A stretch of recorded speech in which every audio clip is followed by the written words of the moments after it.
샬롬, 류 선생의 구속사 천국열차, 유도수 목사님의 신구약 성경 파노라마를 낭독하는 시간입니다. 지금은 느헤미야 파노라마의 서론입니다. 요약 파노라마. 1장 언약을 지키시며 공의를 베푸신 하나님께 기도함. 2장 하나님의 선한 손에 도우심. 3장 주의 역사. 4장 우리를 위하여 싸우시는 하나님. 5장 하나님을 경외하며 행하라. 6장 역사를 이루신 하나님. 7장 본성에 거한 하나님의 백성. 8장 하나님의 말씀. 9장 은혜로우시고 긍휼히 여기시는 하나님. 10장 성경에 기록한 대로. 11장 거룩한 성 예루살렘. 12장 성곽의 봉헌식. 13장 나를 기억하소서. 바벨론 포로에서의 귀환은 3차에 걸쳐서 이루어졌습니다. 제1차는 스룹바벨의 지도하에 이루어졌으며 이들에 의해서 제2의 성전은 재건되었습니다. 제2차는 약 80년 후에 에스라의 지도하에 귀환하였고 제3차는 그로부터 13년 후에 느헤미야의 인도하에 이루어져 그들이 무너졌던 성벽을 다시 복원을 합니다. 학사 에스라는 에스라서와 느헤미야서에 다 등장하는데 연대를 감안할 때 느헤미야와 동역한 것을 알 수가 있습니다. 느헤미야서는 크게 두 부분으로 나누어집니다. 1장에서 7장까지는 느헤미야가 주도한 성벽의 복원 역사이고 8장에서 13장까지는 에스라가 주도한 언약 갱신과 부흥운동입니다. 고대 세계에서 성벽은 그 성읍의 존립을 좌우하는 방파제 역할을 했습니다. 대외적으로는 외침을 막고 대내적으로는 하나의 공동체로서의 결속을 촉진시켜 주었던 것입니다. 느헤미야는 독려합니다. 우리가 당한 공경은 너희도 보고 있는 바라. 예루살렘이 황폐하고 성문이 불탔으니 자 예루살렘 성을 건축하여 다시 수치를 당하지 말자 라고 합니다. 2장 17절. 성경 66권 중에서 느헤미야서만큼 역동적이고 박진감이 넘치는 그런 책은 달리 없습니다.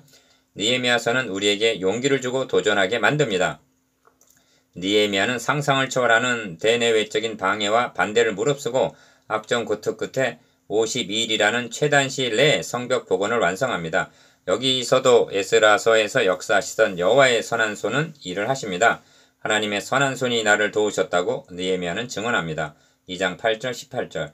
적들까지도 우리 하나님께서 이 역사를 이루신 것을 알미니라. 느헤미야서 6장 16절라고 하나님의 역사하심을 인정하고 있습니다. 그렇다면 성벽을 쌓는 일이 오늘 우리에게 어떤 의미가 있는 것일까요? 이 대목을 상고하노라면 신약성경 에베소서를 연상하게 만듭니다. 에베소서의 주제를 교회론이라고 말하고 있듯이 1장에서는 교회 건축에 필요한 제목들이 선택됩니다. 하나님께서 창세전에 택하시고 택하신 자들을 그리스도께서 값을 주고 사시고 성령은 소유의 인을 치십니다. 2장에서는 1장에서 준비한 자들을 서로 연결하여 하나님이 거하실 처소로 지어져 갑니다. 2장 21절. 3장에서는 봉헌식에 해당하는 기도가 올려지고 있는데 하나님의 모든 충만하신 것으로 충만하게 하시기를 구합니다. 이렇듯 하나님이 거하실 성전 건축 교회를 마치고 6장에서는 끝으로 마귀의 간계를 능히 대적하기 위하여 하나님의 전신갑주를 입으라 하고 6장 10절 11절 권면하는 구조로 되어 있습니다. 이는 마치 마지막으로 성벽을 쌓는 일에 해당된다 하겠습니다. 만일 성벽 역할을 하는 이러한 영적 경계가 없다면 교회는 어떻게 되겠습니까? 믿음의 방패와 성령의 검을 가지라고 명하는데 느헤미야서 4장에 보면 그때로부터 내 수하 사람들의 절반은 일하고 절반은 갑옷을 입고 창과 방패와 활을 가졌고 다 각각 한 손으로 일을 하며 한 손에는 병기를 잡았다고 말씀하고 있습니다. 4장 16절 17절. 우리는 성벽의 효용성을 깊이 생각해야만 합니다. 그것은 내적으로 거룩과 성결이 유지되는 한에서만 필요한 것입니다. 외부에서 침입하는 적보다는 내적으로 부패시키는 누룩을 더욱 경계하여야 하기 때문입니다. 이런 의미에서 성벽이 완성된 후에 제사장 에스라를 중심으로 전개한 회개운동과 언약갱신은 크나큰 의미가 있습니다. 8장에서부터는 육적인 재건에서 영적인 재건으로 전환하고 있는 것입니다. 그들은 하나님의 말씀으로 돌아왔습니다. 새벽부터 정오까지 율법책에 귀를 기울였습니다. 8장 3절. 그들에게 율법을 깨닫게 하고 8장 7절. 해석하여 주었습니다. 8장 8절. 이 날에 낮 4분의 1은 그 제자리에 서서 그들의 하나님 여호와의 율법책을 낭독하고 낮 4분의 1은 죄를 자복하며 그들의 하나님 여호와께 경배하였다고 말씀합니다. 9장 3절. 9장에서는 에스라가 대표로 드렸을 기도가 나오는데 조상 아브라함으로부터 시작하여 우리가 오늘날 종이 되었는데 9장 36절 하고 바벨론의 포로가 되기까지의 구약에 나타난 하나님의 구속의 역사를 회상하면서 하나님의 신실하심에 대해 인간은 얼마나 성실하지 못했는가를 회개하는 기도를 드리고 있습니다. 우리가 이 모든 일로 말미암아 이제 경관 언약을 세워 기록하고 우리의 방백들과 레위 사람들과 제사장들이 다 임봉하나이다 하고 9장 38절 그의 기도는 결단과 헌신으로 끝나고 있습니다. 경관 언약을 세웠다고 말씀합니다. 영적 성벽을 견고히 쌓은 것입니다. 그리고 인친 사람들의 명단이 열거되고 있습니다. 그러나 느헤미야서의 마지막 장은 그들이 쌓은 성벽이 다시 허물어지고 있음을 보여주고 있습니다. 느헤미야가 바사로 돌아갔다가 10여 년 만에 재차 귀환해 보니 그들은 굳게 세운 언약을 지키고 있지 않았습니다. 하나님께서 말라기 선지자를 통해서 경고하신 것이 이때입니다. 그들이 파괴한 언약은 13장 29절, 말라기서 2장 8절, 1. 안식일을 지키지 아니하였고 13장 15절에서 22절, 2. 11절을 드리지 아니하였고 13장 10절, 말라기서 3장 8절, 3. 이방 여인과 통혼하였고 13장 23절, 말라기서 2장 11절, 4. 제사장 직분을 더럽힘으로 13장 29절, 말라기서 1장 6절, 예배를 경멸히 여기고 하나님을 멸시하는 죄 등이었습니다. 그들을 거룩하게 구별하여 주던 성벽은 다시 무너지고 말았던 것입니다.